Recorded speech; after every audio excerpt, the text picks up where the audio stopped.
समय आ गया है कैपेसिटर्स को सर्किट में लगाने का। तो इसको आप जब भी किसी भी सर्किट में लगाओगे तो हमारे पास इसके अक्रॉस कुछ पोटेंशियल डिफरेंस आ जाएगा। हमारे पास एक चीज़ समझो, जो इक्वेशन है Q is equal to C V. हमारे पास कैपेसिटर पे पहली बात तो सेम चार्ज होता है ऑपोजिट में, प्लस एंड माइनस। ठीक है, यहाँ पर मान लो प्लस Q है तो यहाँ पे माइनस Q चार्ज इस तरीके से होगा। ये सभी जगह प्लस इस तरीके से आ जाएगा, ये इस तरीके से। और ये जो V होता है वो एक्चुअली इसके अक्रॉस पोटेंशियल डिफरेंस होता है। सर्किट में हम बात करेंगे, बोल देंगे इसका कुछ पोटेंशियल A है, इसका पोटेंशियल B है, तो हमारे लिए जो V है एक्चुअली पोटेंशियल डिफरेंस होता है। यहाँ पर ये VA हो गया, ये VB हो गया, तो हमारे लिए जो इक्वेशन बन जाती है वो क्या बन जाती है, Q is equal to C। कौन सा पोटेंशियल ज़्यादा है यहाँ पे देख के बताओ। पॉजिटिव से नेगेटिव इस तरीके से इलेक्ट्रिक फील्ड बनने वाला है, तो हमारे पास यहाँ का पोटेंशियल ज़्यादा हो जाता है, वो हो जाता है VA माइनस VB इस तरीके से। ठीक, इसी को हम लिख सकते हैं Q is equal to C times delta V। Most important equation याद रखना। और राइट, अब देखो हमारे पास क्या होगा, कभी भी हमारे पास सर्किट में होगा इस तरीके से, तो फिर हम वहाँ पे क्या लगाते, किरचॉफ्स वोल्टेज लॉ। बेसिकली हमारे पास अलग अलग एलिमेंट होते हैं। यहाँ पे मान लो एक रेजिस्टर है, फिर एक इस तरीके से कैपेसिटर है, तो हर एक के अक्रॉस कुछ पोटेंशियल डिफरेंस होता है। इसके अक्रॉस पोटेंशियल डिफरेंस कितना होता है, V is equal to IR। इसके अक्रॉस पोटेंशियल डिफरेंस जब आपको लिखना होगा, पोटेंशियल डिफरेंस उसको आप लिखोगे delta V is equal to Q/C। ये आपको याद रखना है। अब अगर आप यहाँ से ऐसे जा रहे होगे तो आपको पता चल जाएगा भाई इस तरफ पॉजिटिव रहेगा, इस तरफ नेगेटिव रहेगा, तो ये हायर पोटेंशियल है, ये लोअर पोटेंशियल है। यहाँ से यहाँ जाते समय कैसे पता चलेगा मेरे को, देखो अभी यहाँ पर प्लस माइनस लगा हुआ है, यहाँ पे मैं लिख सकता हूँ VA is equal to VB plus something. मुझे पता है VA is more than VB, यहाँ पर चार्ज को देख करके मैं बता सकता हूँ। तो यहाँ से मैं क्या लिख दूंगा, VA is equal to VB plus something. वो समथिंग क्या है, पोटेंशियल डिफरेंस। पोटेंशियल डिफरेंस कितना है, Q/C। या फिर इसी को लिखने का दूसरा तरीका क्या हो जाएगा, VA minus Q/C is equal to VB। तो यही इक्वेशंस हमें पता होनी चाहिए। बहुत ही सिंपल है यार, यहीं से सब कुछ आ जाता है।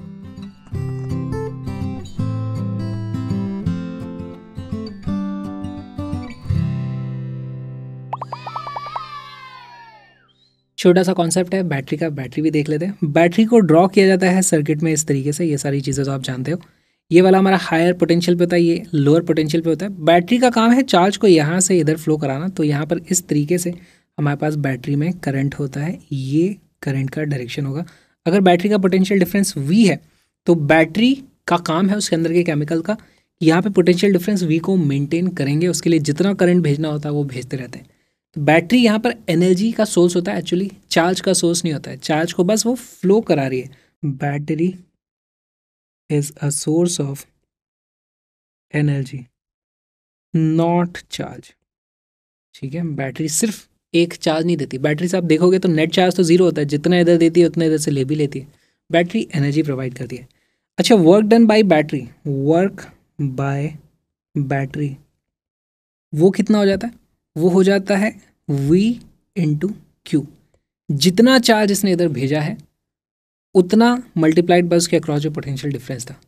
कई बार इसका उल्टा भी हो जाता है। मान लो हमारे पास बैटरी है इस तरीके से और उसके अक्रॉस करंट इस तरफ आ रहा है, उल्टे डायरेक्शन में आ रहा है, तो ऐसा कब होता है, ड्यूरिंग चार्जिंग, है ना, चार्जिंग में ऐसा होता है।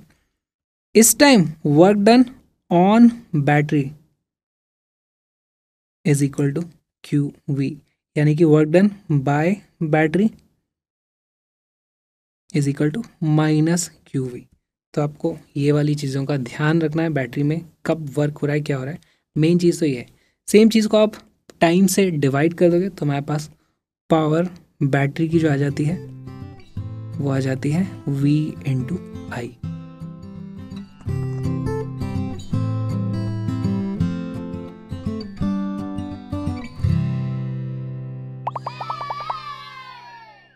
मान लो हमारे पास एक कैपेसिटर है इस तरीके से और उसको मैंने एक बैटरी के अक्रॉस इस तरीके से कनेक्ट किया हुआ है, अभी सर्किट को क्लोज नहीं किया है।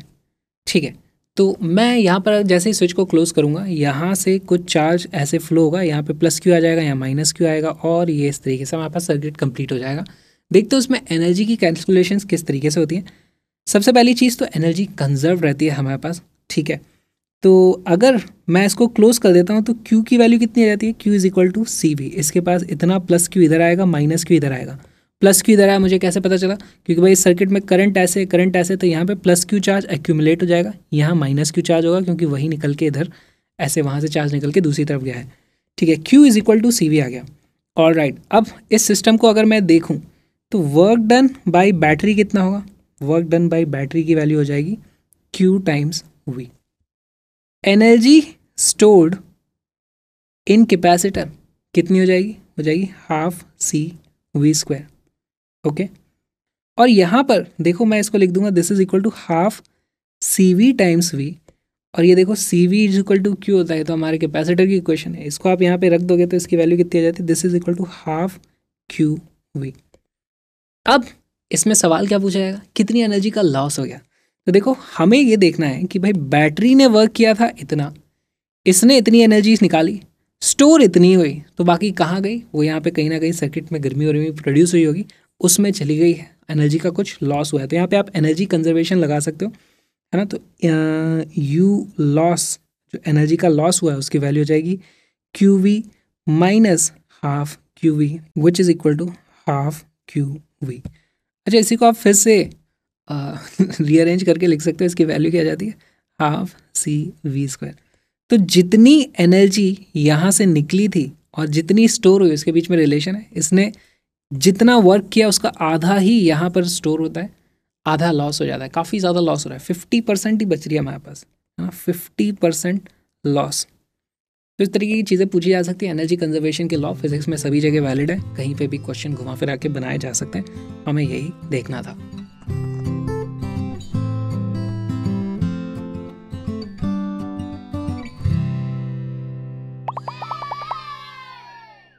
अब हमारा कैपेसिटर सर्किट में लग चुका है, और इस सर्किट को किस तरीके से सॉल्व करेंगे। सॉल्व करने का मतलब क्या, देखो कहीं ना कहीं से मुझे इसकी पोटेंशियल V1 V2 V3 इस तरह की चीज़ पता होगी, फिर यहाँ पर कैपेसिटेंस C1 C2 C3 ये भी मुझे पता होगा, लेकिन मुझे इस जंक्शन का पोटेंशियल नहीं पता। अगर मैं इसको बोल दूँ let's say this is V0, उसकी वैल्यू क्या है मुझे नहीं पता। अगर मुझे ये पोटेंशियल पता चल जाए तो देखो इसका पोटेंशियल पता है, ये तो पहले से ही पता था, यानी इन दोनों के बीच का पोटेंशियल डिफरेंस पता है। अगर पोटेंशियल डिफरेंस पता है तो Q is equal to C delta V के हिसाब से मैं इसके ऊपर चार्ज कितना है वो निकाल दूंगा। सिमिलरली सबके ऊपर मैं चार्जेस निकाल सकता हूँ, जो भी कैलकुलेशन मुझे करनी होगी वो मैं कर सकता हूँ। सवाल उठता है कि इसका पोटेंशियल किस तरीके से निकाला जाए। तो देखो यहाँ पे हमें क्या करना है, हमें चार्ज कंजर्वेशन का यूज़ करना पड़ेगा।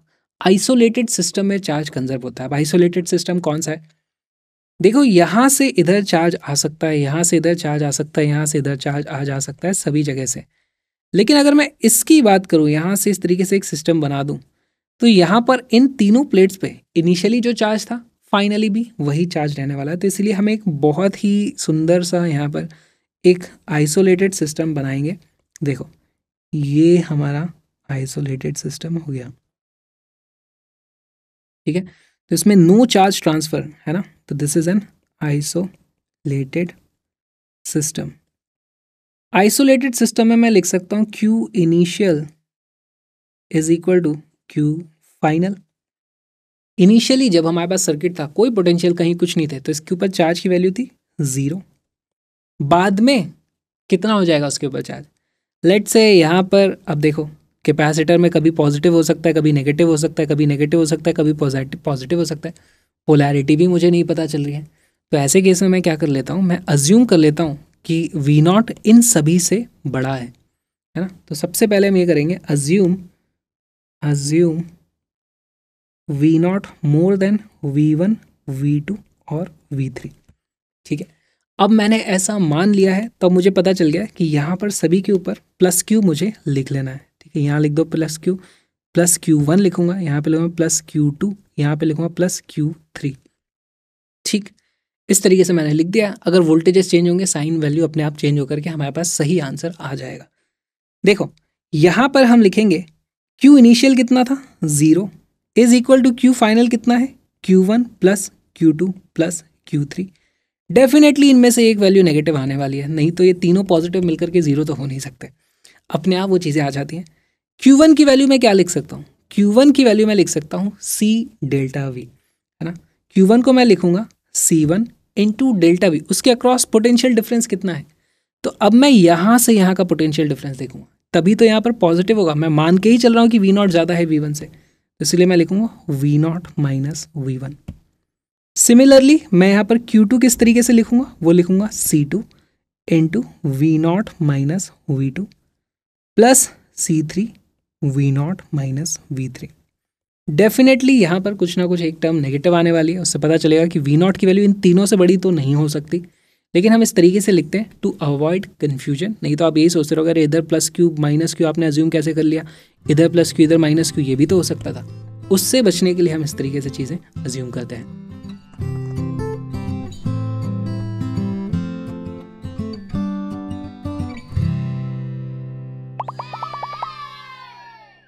सर्किट में कैपेसिटर का बहुत ही अच्छा सा क्वेश्चन, हमारे पास इस तरीके की सर्किट है और पता करना है इन सभी के अक्रॉस या यहाँ का पोटेंशियल कितना है, उसके हिसाब से इन सभी के ऊपर कितना चार्ज है वो वैल्यू हमें पता करनी है।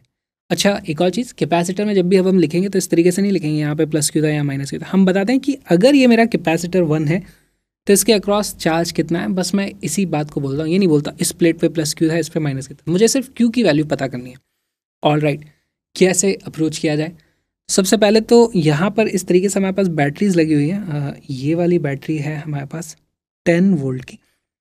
तो सबसे पहले मैं किसी भी एक पॉइंट का पोटेंशियल 0 मान लूँगा, है ना। रेफरेंस पॉइंट मुझे बनाना है, तो मैं यहाँ पर इसको मान लो 0 मान लेता हूँ, ठीक है। अगर इस पॉइंट का पोटेंशियल 0 है तो इस पॉइंट का पोटेंशियल 10 वोल्ट हो जाएगा। तो यहाँ पे हमारे पास पोटेंशियल आ जाता है 10 वोल्ट। यहाँ पे 0 है तो यहाँ पे 20 वोल्ट, तो यहाँ पे आ जाता है हमारे पास कितना, 20 वोल्ट। और ये खुद 0 था तो यहाँ पर है 0 वोल्ट। इस पॉइंट का पोटेंशियल मैंने मान लिया वी नॉट। हमें क्या करना है, एक आइसोलेटेड सिस्टम लेना है। वो आइसोलेटेड सिस्टम मैंने ये वाला बना दिया इस तरीके से। अब मुझे क्या करना है, Q initial is equal to Q final. Q initial कितना था, तीनों कैपेसिटर पे चार्ज था 0। बाद में कितना हो जाएगा, Q1 plus Q2 plus Q3। आप इसको मान लो ये है C1, इसको मान लो ये है C2, इसको मान लो ये है C3। अब प्लीज़ वीडियो को पॉज करो, इसको खुद से सॉल्व करने की कोशिश करो। अज्यूम करना कि वी नॉट इन सभी से बड़ा है, उस हिसाब से आप इक्वेशन लिखना और अपने आप वी नॉट की वैल्यू आप देखोगे इन सभी से बड़ी नहीं आएगी। आप सॉल्व करोगे इनमें के बीच में ही कहीं पे कोई वैल्यू आने वाली है। वीडियो को पॉज करो, इसको सॉल्व करने की कोशिश करो।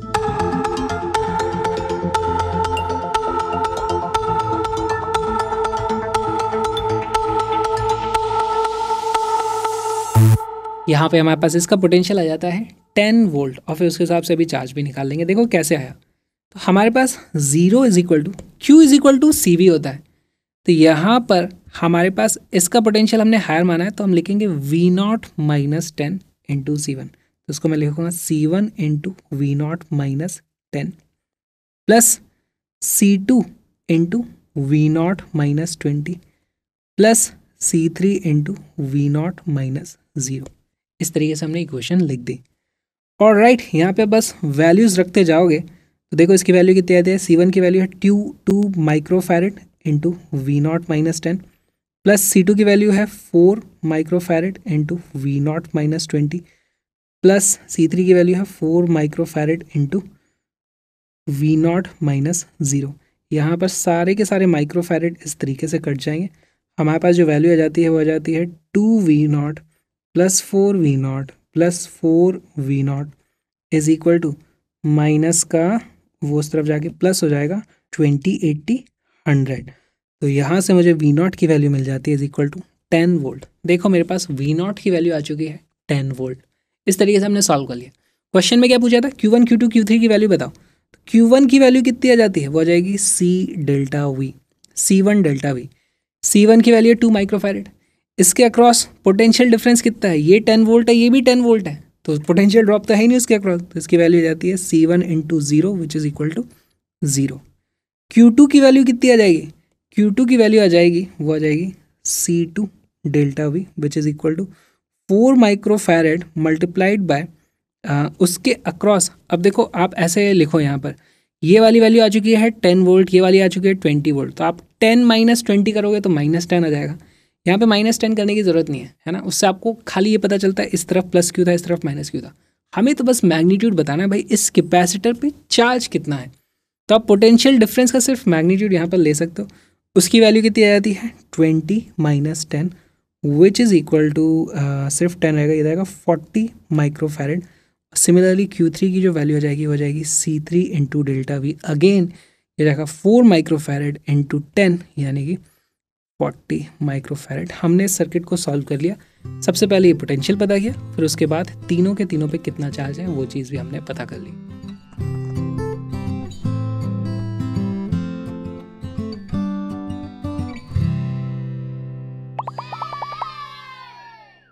ये बहुत ही इंटरेस्टिंग कॉन्सेप्ट है, इसको ध्यान से समझना। हमारे पास दो कैपेसिटर होंगे, एक होगा C1, दूसरा होगा C2। बोला जाएगा इसको चार्ज कर दिया गया है वोल्टेज V1 से, इसको चार्ज कर दिया गया है वोल्टेज V2 से, और दोनों को कनेक्ट कर दिया है। तो फिर बताओ इन दोनों के ऊपर फाइनल हमारे पास जो चार्ज होगा या फिर फाइनल पोटेंशियल ड्रॉप होगा दोनों के अक्रॉस वो कितना होने वाला है। तो यहाँ पर अब बहुत इंपॉर्टेंट हो जाता है समझना कि हमारे पास चार्ज की पोलैरिटी क्या है। कैपेसिटर्स को चार्ज करके आप पॉजिटिव पॉजिटिव को भी कनेक्ट कर सकते हो, या फिर पलट के पॉजिटिव नेगेटिव इस तरीके से भी कनेक्ट किया जा सकता है। तो ऐसे केस में हम क्या करेंगे, हम मान के चलेंगे कि यार लेट से यहाँ पर माइनस था, यहाँ पर प्लस था, इसमें माइनस था, यहाँ पर प्लस था, इस तरीके से हमने मान लिया। और अगर उल्टा केस होता है तो हम क्या करेंगे, V2 की जगह -V2 रख देंगे हमारे फॉर्मूले में, तो हमारे पास दूसरी वाली सिचुएशन आ जाएगी। ठीक है, ओके। यहाँ पर अब आप इसको सॉल्व करने के लिए मान लो कि एक जगह का पोटेंशियल, लेट से इसको बोल दिया मैंने, इसका पोटेंशियल 0 वोल्ट हो गया। ठीक, तो यानी यहाँ का पोटेंशियल जब मैं इसको सर्किट को क्लोज कर दूंगा, जब मैं इसको क्लोज कर दूंगा तो ये पूरा 0 वोल्ट पे हो जाएगा, और ये पूरा किसी एक पर्टिकुलर वैल्यू पे आ जाएगा। उसको हम बोल देते हैं कि ये वाली वैल्यू है V फाइनल। हमें पता करना है V फाइनल की वैल्यू क्या है, इसको कैसे पता करेंगे। देखो यहाँ पर अगेन हमें एक इस तरीके से माननी पड़ेगी कि भाई एक आइसोलेटेड सिस्टम है, ये बना दिया मैंने आइसोलेटेड सिस्टम। इस आइसोलेटेड सिस्टम में जो भी इनिशियली चार्ज होगा वही होगा हमारे पास चार्ज फाइनल। इनिशियली अब देखो दोनों को मैंने सेम पोलैरिटी इसीलिए ली थी ताकि पॉजिटिव चार्ज या है वहाँ पे माइनस का यूज़ ही नहीं करना पड़ेगा। इनिशियली कितना कितना चार्ज है इनके ऊपर, तो इसके ऊपर जो चार्ज है वो वैल्यू आ जाती है Q is equal to CV, तो हो जाएगा C2 into V2, C2 V2। Initially तो इतना ही था यहाँ पर, इसके ऊपर इनिशियली कितना था, देखो इसके ऊपर इनिशियली रहा होगा C1 V1, तो आ जाएगा plus C1 V1 is equal to finally हमारे पास कितना चार्ज बचेगा। तो फाइनली जब ये यहाँ पे कनेक्ट हो चुका होगा और इन दोनों के across potential difference V final के बराबर हो जाएगा, क्योंकि इधर तो हमारे पास 0 मान के रख गए। तो अब हमारे पास जो वैल्यू हो जाएगी वो आ जाएगी C1 into V final plus C2 into V final. समझे इस चीज़ को, यहाँ पे 0 है, यहाँ पे V फाइनल है, इसके अक्रॉस पोटेंशियल डिफरेंस कितना हो गया, सिर्फ V फाइनल। अगेन ये वाला हायर पोटेंशियल पे भी हम सब मान के चल रहे हैं इस तरीके से, तो यहाँ पे पॉजिटिव चार्ज ही रहेगा जिसका मैग्नीट्यूड आ जाएगा C2 into V final. Same चीज़ यहाँ पर आ जाएगी। यहाँ पर आप देखोगे कि हमारे पास जो V फाइनल है वो कॉमन आ जाता है, उसकी वैल्यू आ जाती है C2 V2, या फिर इसको मैं ऐसे लिख देता हूँ C1 V1 plus C2 V2 upon C1 plus C2। बहुत ही इम्पॉर्टेंट हमारे पास फॉर्मूला आ चुका है। अब इसी क्वेश्चन में वेरिएशन किस तरीके से आ सकता है, अभी हमने क्या बोला था कि कैपेसिटर दिया है जिसको इनिशियली V1 वोल्ट से चार्ज करके दे दिया, या फिर ऐसे ही बोल सकते थे कि इस कैपेसिटर के ऊपर Q1 चार्ज है, इस कैपेसिटर के ऊपर Q2 चार्ज है। उस केस में फाइनल पोटेंशियल क्या होगा, तो उस केस में आपको क्या करना है, इनिशियल चार्ज की जगह आपको लिख देना है Q1 प्लस Q2 ना, Q1 plus Q2 will be equal to, finally तो हमारे पास होगा C1 into V final plus C2 into V final. तो यहाँ से V फाइनल की वैल्यू कितनी आ जाएगी, Q1 plus Q2 upon C1 plus C2। तो ये बस स्लाइट वेरिएशन हो गया इसी फॉर्मूले का। Q1 को हम एनीवे C1 V1 लिख सकते हैं, Q2 को C2 V2 लिख सकते हैं। तो बस ये याद रखने के लिए आपको ये बड़े काम की चीज़ें, इस पर बेसिक क्वेश्चन सॉल्व करते हैं।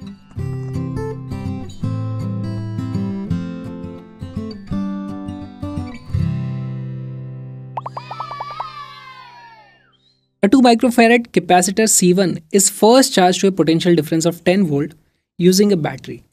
Then the battery is removed and the capacitor is connected to an uncharged capacitor C2 of 8 microfarad. The charge C2 on the equilibrium condition is इतने माइक्रोकूलम। तो हमें ये किसके ऊपर का चार्ज है? टोटल चार्ज नहीं है, ये चार्ज इन C2। अच्छा, इसके ऊपर यहाँ पे C1 C2 भी नाम रख देते हैं। ये है C1, ये है हमारे पास C2। तो आपको बताना है इसके ऊपर कितना चार्ज फाइनली रहने वाला है। कैसे अप्रोच करोगे सवाल को? 10 वोल्ट से पहले हम इसको चार्ज कर देते हैं, तो इसके ऊपर 10 वोल्ट के हिसाब से आप निकाल सकते हो इसके ऊपर कितना चार्ज है। फिर ये वाली बैटरी को डिस्कनेक्ट करके इसको कनेक्ट करते हैं। तब देखो इन दोनों के ऊपर जो चार्ज है ना, वो मिल करके कंजर्व रहने वाला है। इस अप्रोच को लगा के आपको इस क्वेश्चन को सॉल्व करना है। वीडियो को पॉज करो, क्वेश्चन को सॉल्व करो।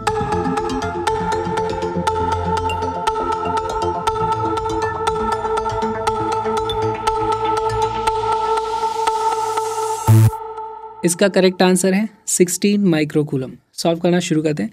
देखो सबसे पहले तो जब इसको चार्ज किया गया था तो हमारे पास यहाँ पर कुछ पॉजिटिव चार्ज आएगा, यहाँ पे कुछ नेगेटिव चार्ज इस तरीके से आ जाएगा। इसको मान लो बोल देते हैं Q1 हमारे पास पहले चार्ज आता है।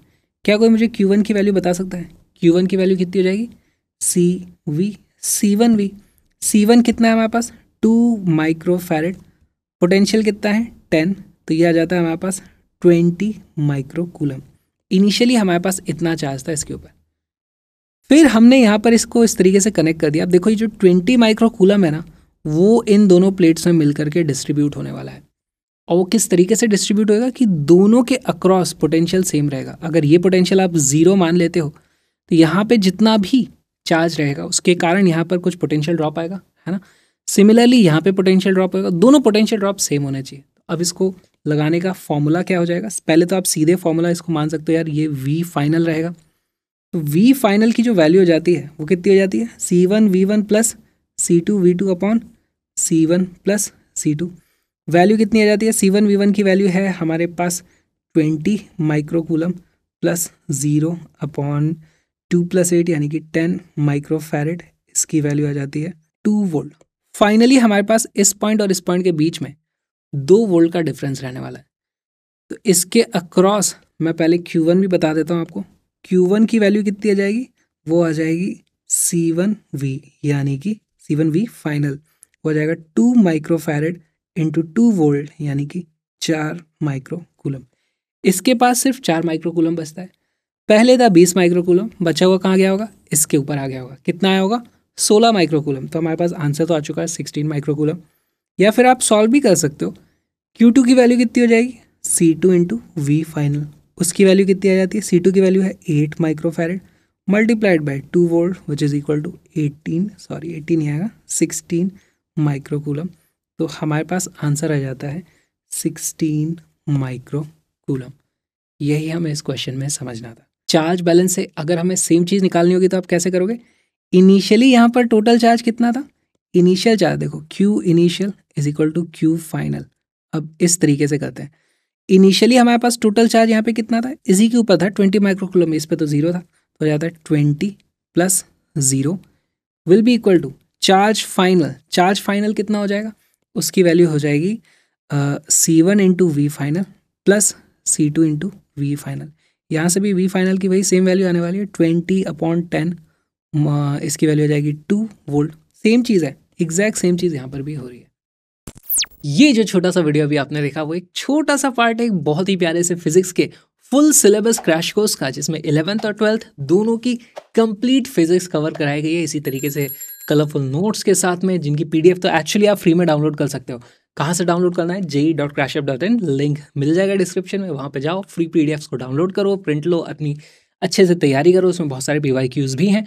और अगर आप चाहते हो कि उन्हीं नोट्स के साथ में जैसे हम पढ़ रहे थे अभी, वैसे ही पूरी फिजिक्स आप मेरे साथ पढ़ना चाहते हो सिर्फ 40 दिनों में, तो आ जाओ। 11th और 12th दोनों का कंप्लीट सिलेबस है। वही लिंक है JEE.crashup.in। साथ में मेरे व्लॉगिंग चैनल को भी सब्सक्राइब करना। हम मिलेंगे कंप्लीट कोर्स में।